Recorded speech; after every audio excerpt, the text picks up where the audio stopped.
Welcome and thank you for tuning in. You're listening to the Beyond 50 radio program. I'm Daniel Davis. As many of us approach midlife, we find ourselves contemplating the fact that have we ever done everything we've ever wanted to do? Have we achieved the goals that we've set out to have?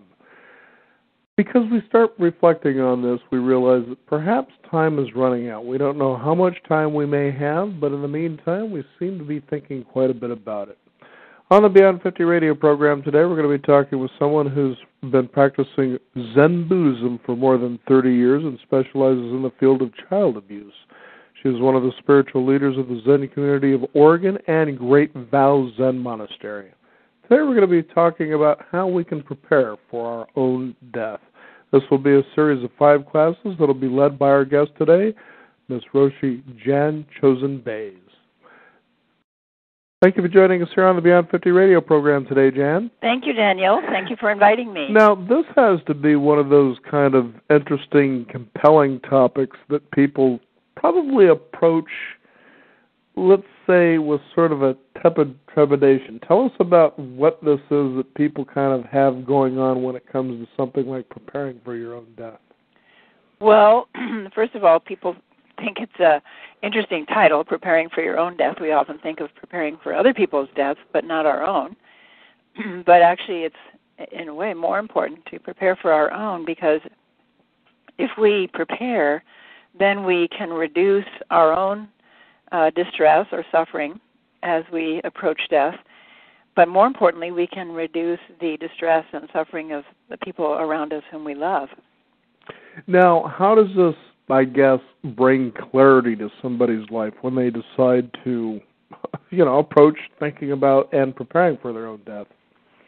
Well, it starts with not ignoring the truth.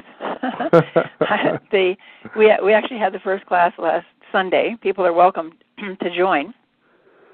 Some people come for one class, some people come for all, some people have to miss one. It's fine. And last week I read an article from the newspaper about how distressed people were that the death rate had not changed from 100%, despite all of our medical advances. And it's a funny article from the Onion newspaper, and the reason it's funny is that we all know that we're going to die, and yet we keep putting off that thought or that reality often until suddenly we're confronted with death, and then we may not have any time at all, or we may only have a few days or a few weeks or a few months. So just like it's a good idea, if you'd like to have natural childbirth, then you probably don't want to wait until you go into labor to read a book. You probably want to prepare ahead of time, go to some classes, do the exercises, watch some movies, get a birth coach with you, and so on. And the same thing applies to death. If you'd like to reduce the amount of turmoil or distress or anxiety around your own death, then it's a good idea to prepare ahead of time, just to face the truth straight on. I am going to die sometimes. I don't know if it's tomorrow or when I'm age 99, but it will come, and so I'd like to do some preparation. Now, it's interesting because there are a lot of times, especially when we're younger, that we just feel like we have all the time in the world, so we tend to find ourselves putting things off that, we dream or we wish about doing particular things in our lives. There's goals that we want to achieve, and it's different for everybody. But you get to a point all of a sudden that there's a sense of urgency, and yes. and I find that interesting because it says you get older, you get into your 30s or your 40s, or you start approaching, midlife, and you start thinking to yourself, well, geez, I don't have that much time left, but you still find yourself almost in that same habit of putting things off. Exactly, and that's why the class is good, because it organizes you around that realization of, yes, I am going to die, and let's get moving on preparing for it. Even if I've got 50 more years, still, I can put some things in order. I think often people do deny the fact of their own death when they're young. Everybody does, unless they've had a lot of death in the family. And it's not until usually we turn about maybe 40 and we realize, oh, wait, half my life is over, that we begin to take this seriously. What should I do with the remaining years? Or the other thing that happens is if your parents die, then you realize, wait a minute, I'm in the front line. They were going to go ahead of me. So you always feel like there's a cushion of these people who are going to die ahead of you, and then you have plenty of time after that. But once they die, you realize, wait a minute, there's nobody there except me. I'm the next one, probably. I'm next. I'm next. Maybe one of my siblings will go before me, but I could easily be next. I remember a comedian that actually, kind of joked about that, I'm next in line. And that's a pretty good feeling to say that you're next, It doesn't mean that you're first, but you're going to be next. And sometimes you'll even let somebody go ahead of you just so you can say, you know what, but I'm next. But right. This is something you don't want to be next. You don't want to be next. That's right. Or as Woody Allen said, I'm not afraid of death, I just don't want to be there when it happens. Now, Jan, tell us, though, this was an interesting point of view that I was shared with someone who's a hypnotherapist. He says, people have a large array of fears, but ultimately what it comes down to, it's just the fear of death permeating in different ways. Yep. What has been your experience with that? I agree 100%. That if you take, I've done this many, many times with myself and other people, if you take something that someone's afraid of, like let's say the economy is tanking and it doesn't show any signs of turning around, and that causes us great anxiety, what will happen? So then you look underneath that, well, maybe I'll lose my job. Oh, well, if you lose your job, what will happen? Well, then I won't be able to pay my mortgage, and then I'll have to leave my house, and then what will happen? And you just keep carrying it down to the very bottom. It almost always ends in, I will die without friends, alone, and hungry under a bridge. Mm-hmm. And it kind of gets down to that. When you have to carry it to the extreme, but that's always that fear is lurking down there. So if we can relieve some of the fear around dying, there's a cascading effect upward where a lot of our anxieties and distress are relieved too. I mean, if you're not afraid of dying alone or dying of starvation, which actually is not a painful death. I mean, one of the things we do is relieve a lot of the misconceptions about death mm-hmm. and the discomfort around death. So if you are not afraid of death, and then you're not afraid of dying alone, and you're not afraid of not having enough to eat, then you've relieved a lot of fears. Mm-hmm. Now, Jan, that's interesting. What are the misconceptions that a lot of us tend to have when it comes to death, and where do they come from? Mm-hmm. Well, I think most of our fear and our misconceptions come from the fact that we haven't seen death. Oh, okay. So in the class, last week I think we had 32 people, and all but one, I think, were past middle age. And I asked people to raise their hands if they'd never seen anybody die, and 2/3 of the people had never seen anybody die. So that's very new in our human experience. If you think of our 200,000 years of evolutionary history, we saw birth and trauma and death all the time. It was just part of our life. We lived in small tribal groups for most of our evolutionary history, and 35, 50, maybe mostly 100 people were the group that we lived with.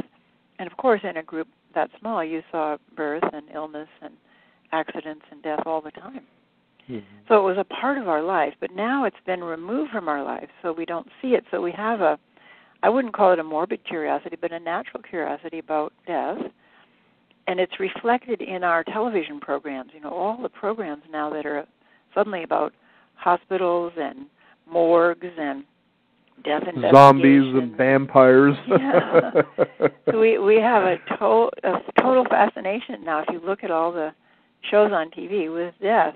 And it's because we're not seeing it in a natural way, mm-hmm. Which is fine.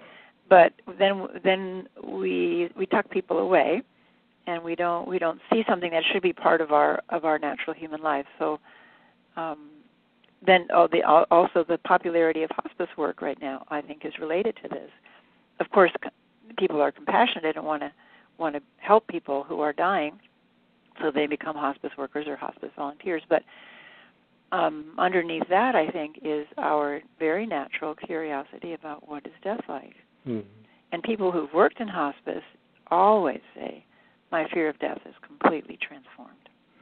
Now, Jan, here's an interesting point of view now. Being that you've been practicing Zen Buddhism since 1973, this is more than 30 years, and certainly throughout those decades, you've experienced a lot of different social changes and moods and the like. It's just been pretty incredible. But when you think about death in and of itself, a lot of us have been shaped in the way that we perceive and experience death when that time comes has been through Catholicism and Christianity. And the big question always becomes, I think it's the fear of, well, what happens next? So inherently, sort of underneath our skin, we're kind of at the point where we think, well, geez, being alive is pretty exciting, that awareness of being alive, that I'm unique, is there. But after that, what next? Do you think that compels people through these courses that when you help people prepare for their own death, they really start to reflect on what's next? Absolutely, absolutely. We call it the great mystery of life and death. What does happen? And that's, I think, why if somebody in your family who's close to you dies, then this question comes up as a reality. What happened to them? We kind of know what happened to their physical body, although we talk about that in the class too, but then what happens to that essence? So last week we were talking and asking the people who have seen someone die, what did they notice? What was the change that they noticed? How do you know someone's alive and then 2 minutes later you know they're dead? What changes? And there is some kind of essence. You could call it spirit, you could call it soul, you could call it animation factor that animates the body that disappears, and suddenly this body that you knew was alive becomes sort of like a log. I told people I remembered my dad had a bad stroke, and I flew to New York, to Albany, New York, where he was in the hospital, and I thought when I walked in to the room where he was in the ICU, well, it'll be my dad, but he'll be on life support. But when I walked in the room, I was just shocked he wasn't there. There was a body on life support, but my father definitely was not there anymore. And I was really stunned. And so it's that realization of what is that thing that goes somewhere and where does it go that is part of the great mystery. So we talk about that directly in the class. It's really I think what's fun about the class, and if people think, oh, a class about death, that must be really sad and serious. It's actually the opposite. We have so much fun in this class. We do a lot of laughing. Like last week, there was we one of the exercises was, what would you like to die from? At what age would you like to die, and what would you like to die from? Mm-hmm. And the most unusual answer, one person said they would like to be eaten by a lion or a tiger, which is kind of up right now because of this guy who released these wild animals in Ohio. But this class was before that happened, and this man said that in the zoo in Washington, D.C., a woman decided to commit suicide by hiding herself in the zoo until after it closed, and then getting into the lion's cage and giving herself as a sacrifice to the lions. And he thought that was a great way to go. And it turns out that if you're attacked by a wild animal, you go into a kind of hypnotic or trance state where you don't feel pain. Anybody who's been in an accident knows how time seems to slow down. Oh, yeah. Mm-hmm. Yeah.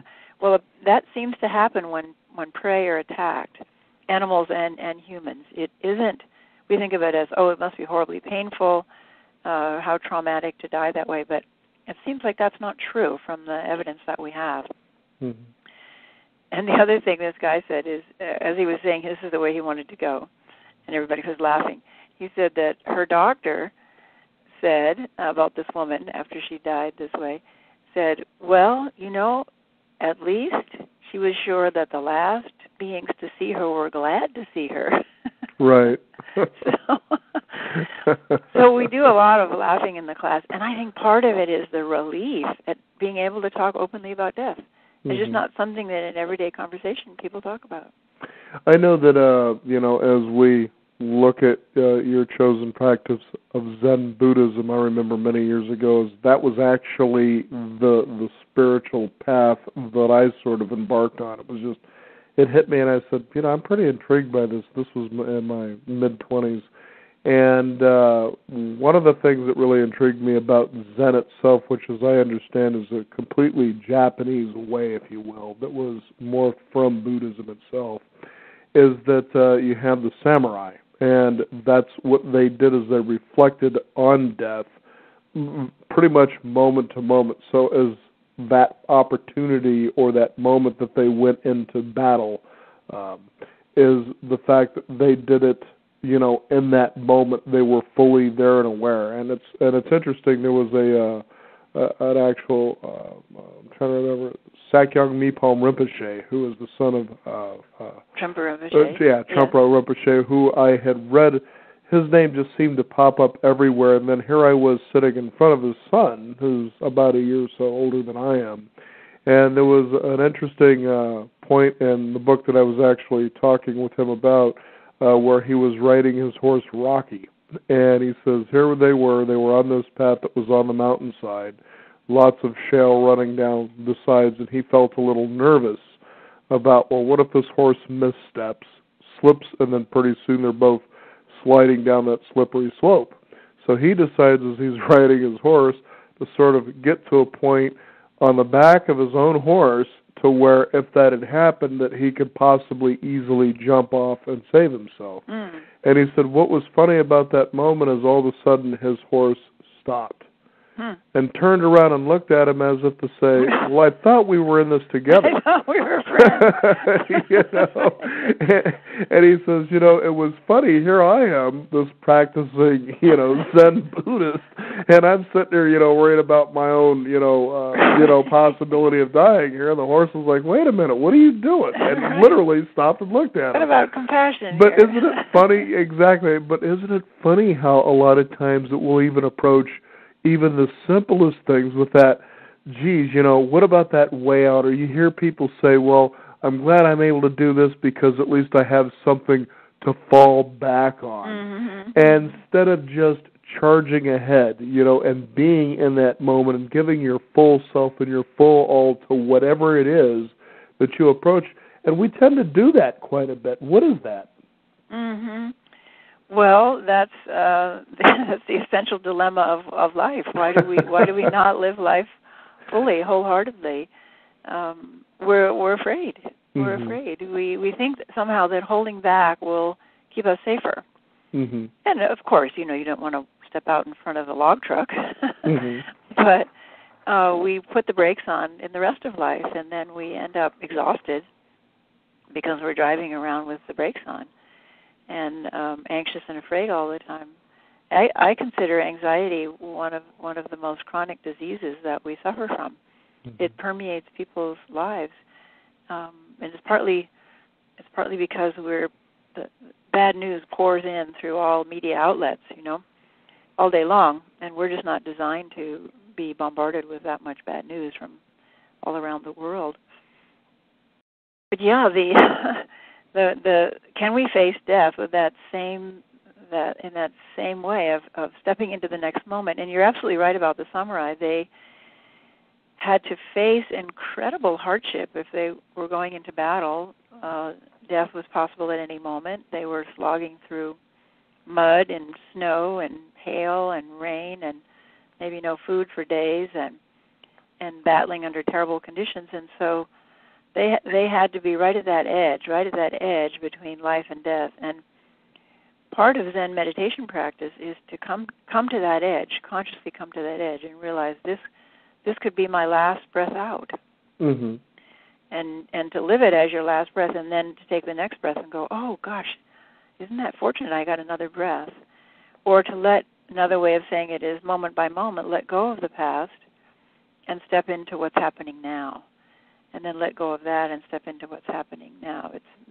We call it matching yourself with the flow of your life, rather than trying to drive through life with the brakes on. Mm-hmm. I find it fascinating too when the ideal of the samurai comes up. There were two samurai, for lack of a better word, warriors that were very highly prized or revered in Japan. One was Musashi Miyamoto. And he was very well known for being in 62 contests, killing all of his opponents, considered himself invincible at one point, so he put away the steel, wielded the wooden sword, eventually retired into a cave and took up calligraphy, and then the other one was Yamamoto Tsunetomo, and this was a man who never actually wielded a sword, ever. And you think of the contrast between the two, but you wonder, okay, well, one of them actually engaged in battle and faced death, but then the other one didn't. And that must really put a conundrum around people, to wrap themselves around the fact, well, how does that person who never even put themselves in a situation to be, face-to-face facing death become so revered? And it becomes very interesting to think about things that way even in our own lives, that we don't necessarily put ourselves perhaps in harm's way, right? But at the same time, we're fearless. Exactly. And we haven't yet died, so we don't know what it's going to be like, but to be able to prepare so that we can approach it with the least amount of fear and the most amount of confidence. It's we read a Mary Oliver poem during the class, which talks about I want to walk through that door with anticipation, with curiosity, rather than with dread and distress.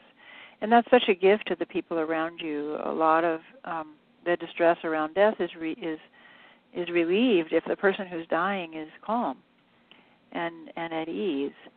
So many people have stories about that, about being with their grandmother or grandfather who was cheerful about the fact of death. One person said that from the time they were young, their grandmother was their best friend, and when they were before they were teenagers, their grandmother just talked frankly about not being afraid to die, and so that has always been their own attitude too. So we really affect and infect the people around us with our attitude towards death. And of course, preparing for death doesn't mean that it's going to go the way you want. But there's a greater likelihood. So if you can take natural childbirth classes, and you still might have to have a cesarean section because we're not in control of the world. We're not barely in control of ourselves, parts of ourselves. Our body does what it needs to do. And the same thing with death. We can prepare, and that increases the likelihood that we'll have an easier death, and it'll be easier for people around us. It doesn't guarantee anything, though. Sure. Now, Jan, how long have you been, I guess, sharing or teaching these classes about preparing for your own death? Probably about 10 years. It's one of our most popular classes. We do a class on sexuality as spiritual practice. We do a class on money called Just Enough, working with money and debt and creatively. And then we do this class on death. And I joke that we could just do these classes every year over and over again because they're the three big concerns of human beings, right? Money, sex, death, and then our spiritual life.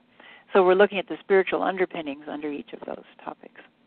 It's interesting when you bring up money and death, and between the two, I think money seems to cause the most suffering in people, especially in a capitalist society. And when you take a look at, for instance, people who are approaching midlife, they've lost all their savings, they've never saved at all perhaps, and that feeling of time running out and the sense of desperation that goes behind that, you think to yourself, well, what is the spiritual approach that will make me realize that everything is okay? And I remember it was a good 2-3 years ago, I guess it was, Byron Katie, who's really well known for her work, simply known as The Work, that was one of the things that she approached was, I don't have enough money. And she says, let's challenge that reality for a moment. Okay, you say you don't have enough money. Is that true? Right. Because what you have right now is enough. Exactly. And the thing is, I'm sure that you've seen, as you had just described, that you've been, doing this class on death for 10 years. It's really hard, I believe, for a lot of people to get to a point of that now moment and how miraculous it is. Exactly. We become inspired, for instance, by movies such as What the Bleep or The Secret that all say, in their own way, that through quantum physics, our salvation and our choices of multitudes are right there at hand. All we have to do is be in that moment to realize that we have these multitude of choices in that now moment. But too many of us live in a filtered world where we start reducing those choices. I can see how preparing for your own death in this series of classes that you've been doing for more than 10 years begins to hopefully put people in that now moment so they see the miracle they have right in front of them. Exactly true. Exactly true. So if you drop into this moment and you say, at this moment, do I have enough? Have I had food today? Yes. Am I clothed? Yes. Am I sheltered? Yes. Do I have beings around me supporting me, people and other beings? Yes. So the cure for a lot of our distress is to really look at the reality. Stop the mind from its fear mongering, and the mind is funny because it tries to protect us from danger, but it does that by constantly reminding us of potential dangers, which just makes us anxious. So it's kind of self-defeating. I'm going to be in survival mode, but I'm going to make sure to realize all the ways that you are in survival mode. Exactly. So we can just step back from the mind for a moment and its crazy chattering and say, okay, what's the truth of my life right now? Am I alive? Yes. Am I warm? Yes. Have I been fed this morning? Yes. So live in this moment with a kind of faith that all of my life I've had enough to eat. All of my life I have been clothed. All of my life I have been sheltered. And the best predictor of the future is the past. And you see people who are very poor. I live in a rural area. Our monastery is in a rural area. And you talk to the old folks around here. Old meaning in their 70s, meaning older than me. We try to say mature here on the program. Oh, mature, right. Anyway, seasoned, if you will. Yeah, seasoned, well-seasoned, in their 70s and 80s. They lived through the Depression, but they'll tell you, we were happy. We didn't even know there was a Depression because we had gardens. We traded stuff, with people who had different things than we did, and we were just happy with what we had because we didn't know any different. And it's the mind of comparing to the past, comparing to the future, anxious for the future, comparing yourself with somebody else that causes so much of our distress. But if we really drop into, as children do, growing up into the Depression, is everything okay? Yes, everything's okay. I think it's fascinating. I think it was just yesterday as I was going to check email, you pop up and there's the Yahoo page, and all of a sudden President Obama says the Kardashian sisters are a bad influence on society, and exactly what you were just saying here about comparison is that a lot of times it seems that our advertising media puts us in a situation to make us realize what we don't have and how what we don't have, if we could just have it, would make our lives better. Right. And the anxiety that comes behind that. I'll bet your class, when it comes to the spirituality of money, must be pretty interesting in approaching that and how to shift that gear a little bit and to realize, I'm pretty much okay the way things are. Yes, the research shows that as long as you've got enough to eat and to have clothing and shelter, your basic needs are met, then it doesn't matter how much more money you have. Mm-hmm.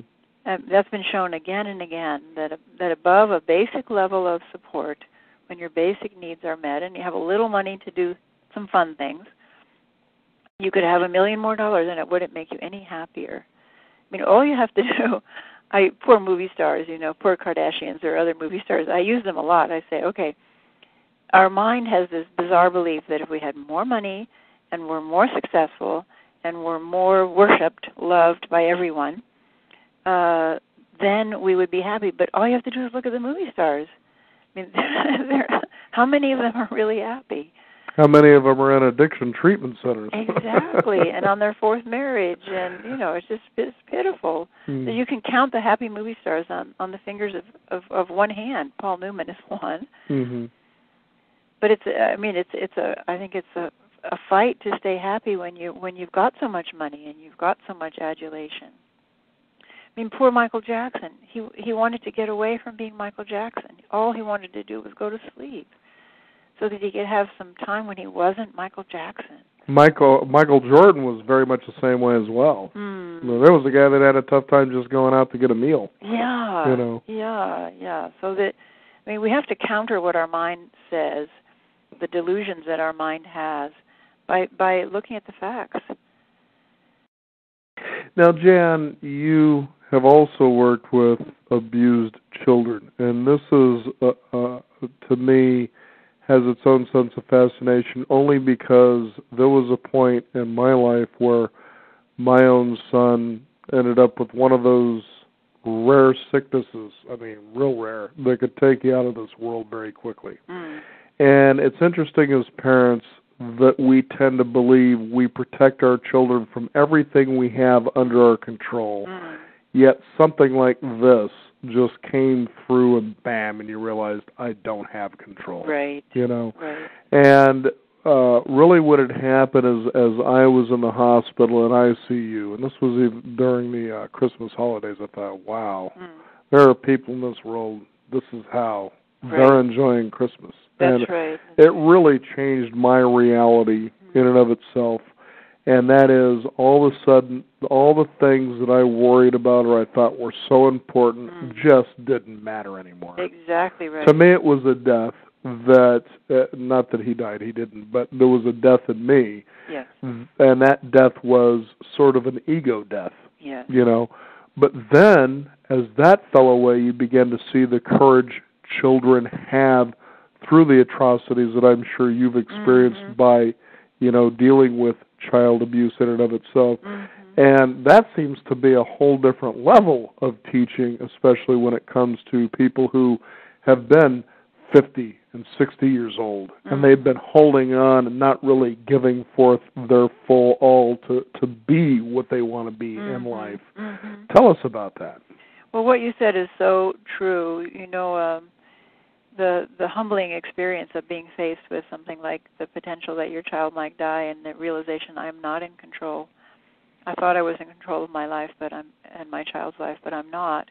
That brings you to another level of reality, and then there's a kind of settling into to appreciate what we have right at this moment. We have another day with our child, and also it widens your heart in compassion because you realize how many tens of thousands of people are sitting with their children in the hospital, hoping that they can make it through Christmas, hoping they can make it through another year, or maybe their child will survive and live a normal life. So this is the beauty of facing death, is that it opens our heart in compassion and humbles us so that we realize we're the same as everyone else. And children are wonderful because they live in the moment so much more than we do, and so they're just there with it. I've taken care of so many children in my training who had illnesses like leukemia or cancer or cystic fibrosis, which used to be fatal before teenage years, and those kids were fantastic. I mean, they went through so much suffering, but they were a delight to be with. So we can learn a lot from children.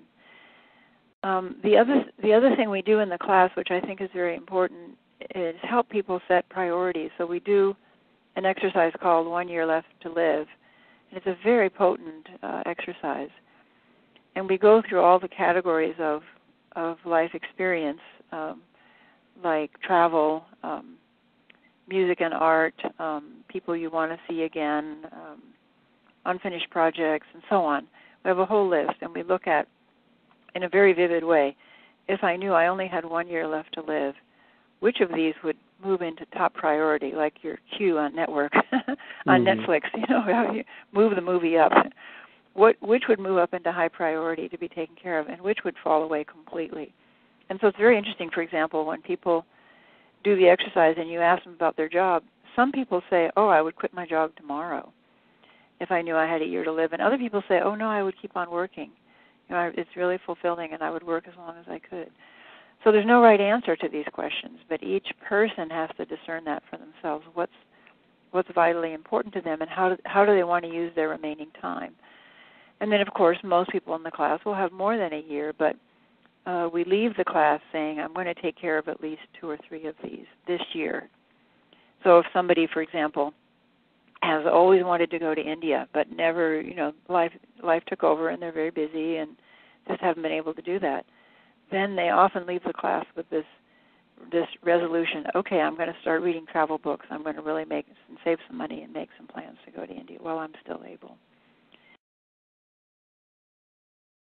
You know, I was just thinking about a movie that probably a lot of people haven't heard of, and I kind of bumped into it by accident about 15 years or so ago, called Dead Heat. And, of course, heat being police. Mm-hmm. And in this movie, which stars Treat Williams, he ends up getting killed in this movie. And what happens is they find a way that they can reanimate themselves. Mm-hmm. Okay?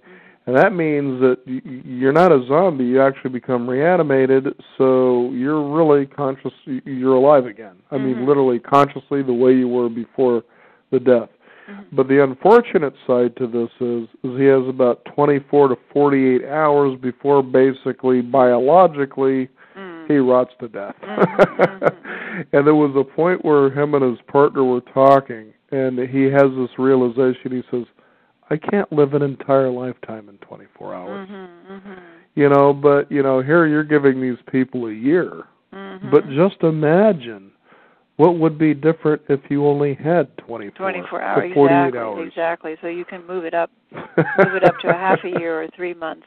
Well, that's very interesting because we have a list of movies about death that we give out in the class and recommend that people watch several of them. In fact, part of the class is there's going to be a movie night, 2 movie nights, Yay. Where we're going to watch two movies related to death. Or if people can't come to the movie nights, then they can watch them at home, rent them and watch them at home. But the 2 that we picked were, the first one is called Wit. Oh, I remember. I just watched that not too long ago. By Emma Thompson. Very, very moving. Based on the play, actually. Yes, based on the play, and based on Dunn's poem about death. And then the second one is a Japanese movie that won the Academy Awards for the Best Foreign Film 2 years ago. It's called Departures. Ah. It's a wonderful film if you haven't seen it. It's about a man who, it's got good subtitles so they're easy to read, a man who's a musician and then his job changes and he finds a job, he thinks with a travel agency, but cause it's called Departures, but it's actually preparing people's bodies after they've died in a very ritual way. You know how the tea ceremony, the Japanese tea ceremony, is very elaborate and very ritual. I've been involved in one of those. Yeah, well, in parts of Japan, they do the same thing, preparing a body to be put in the coffin. And it's just beautiful, beautiful, beautiful. And then the problems that brings up in his life because of his change in jobs. So those are the 2 movies we're going to watch. But we have a list of about 30 movies, including Harold and Maude. Do you remember that movie? I know the title, but I haven't. Oh, gosh, you should see it. It's wonderful. It's about a young man who is trying to kill himself in all different kinds of ways because he's despairing about life. He's a teenager. And then he meets this old woman who's just completely joyous about life and what she teaches him. It's just great. Very, very cute, very funny. One that should certainly be on your list is My Life with Michael Keaton. Oh, okay. I'm writing down your movies, your recommended movies. Well, this one, and not that we want to get into movie reviews for our listeners, though, but we don't mind because in our newsletter sometimes we do put those in there. But this is a man who's 33 years old who begins filming himself because what he wants to do is to allow his unborn child to know who he was because he's dying from cancer. And Nicole Kidman playing his wife. And in this, as he begins filming himself, he realizes he actually goes to a Chinese healer because pretty much all the other options that, will hopefully heal him and allow him to be done with cancer, it's just getting worse and worse. So this becomes sort of this last result. And the beauty of this is this healer says, you need to learn to forgive, and he realizes what the source in his own way, and this was in the early 90s that this movie came out, at a time that I was really steeped in the Eastern, mysticism, and I was like, wow, and a lot of people never really heard of this movie, and I'm thinking, are you kidding me?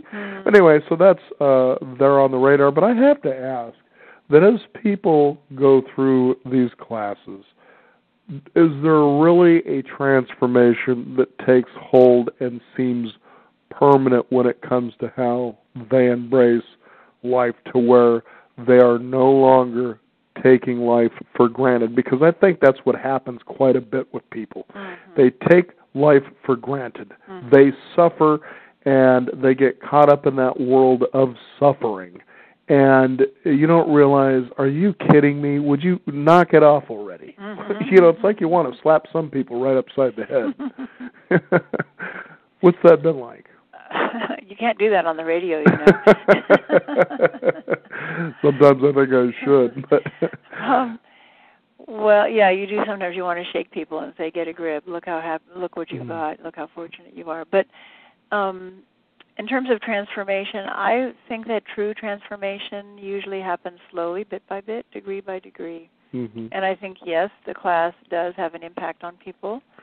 And at the last class, I show a movie called Life After Life to open up the possibility in a very vivid way that death might not be something to be afraid of. And I purposely end the class with that video. It's by Raymond Moody, who's done a lot of studies of near-death experiences, and so it's interviews with a variety of people, and a lovely variety of people who've had near-death experiences and what happened to them. Mm-hmm. And movies are so potent for people these days, and to hear first-person accounts of people who died, were clinically dead, and then came back, and most importantly, to hear that none of them now are afraid of death. I mean, every one of them spontaneously says, I am not afraid of death. And in fact, I know a young boy who had a near-death experience, and his mother was very worried because she says, he's not afraid of death now. And she was afraid he would do something risky, but he's not intending to do that, because I spent some time talking with him. But if I asked him, a lot of people are afraid of death. A lot of grown-ups are afraid of death. So what would you tell them? And the first time he said to me, "Oh, they don't need to be afraid. It's just the next thing that happens," is what he said. And then the second time I asked him, and a little bit later, I said, "What would you say to people who are afraid of death?" He said, "Oh, they shouldn't be afraid. Tell them it's very interesting." Right. Because he had a very interesting experience, which you would not think would be interesting to an 11-year-old boy, of timelessness and boundless space and so on. You would think, how boring for an 11-year-old, but he described it as interesting. So I take courage, again, from children or from people who have been as close as we know and come back and tell us what that threshold, at least, could be like. And I think that movie, more than anything, helps people begin to consider, maybe this is a step through a doorway into something that could even be more interesting than this lifetime. Mm-hmm. Yeah. It's interesting, Jan, that you say it that way. I remember back in the 90s, I was really beginning to become quite a heightened lucid dreamer. Mm-hmm. And there was a period of time I kept having these dreams where I was dying of a heart attack, and you're kind of running off into a room somewhere. And I find that interesting because they find that most people who die of choke to death, the reason they die from that is because there's shame or embarrassment. That's they correct. Run off somewhere. That's correct. You think, okay, well, that's kind of weird, isn't it? Why are people doing this? That they run off at a point where you need to be somewhere where somebody might be able to help you, not choke to death. But anyway, what had happened is, as this was happening in these dreams, and who knows, maybe I was having some anxiety in the 90s that I wasn't aware of, and these dreams were a way of actually kind of playing that out. I finally, one time as I was having this dream, I said, what the hell with this? I'm going to let myself just die. Mm. Now, that's an interesting thing to be able to achieve in a dream. Yes. To actually have that awareness that, I know this is a dream. I'm just going to die. And yes. I did. Yes. And I couldn't believe the experience that I had in just letting go. The scenery, it was just unbelievable. It's the best thing I can describe. I was just like, wow, this is beautiful. Now, I woke up out of that, and I haven't really had a whole lot of dreams about heart attacks or whatever the case is since then. But the thing is, I've still had my fears and anxieties, but really, sure. Through the years that you have been teaching and sharing this work that you do, Jan, what do you think is truly the biggest fear people have about death? Most people mention pain, that they're not afraid to die, but they're afraid of being in pain. I see. And these days we have so many ways to work with pain, so many creative ways of working with pain, that I don't think people need to be afraid of that.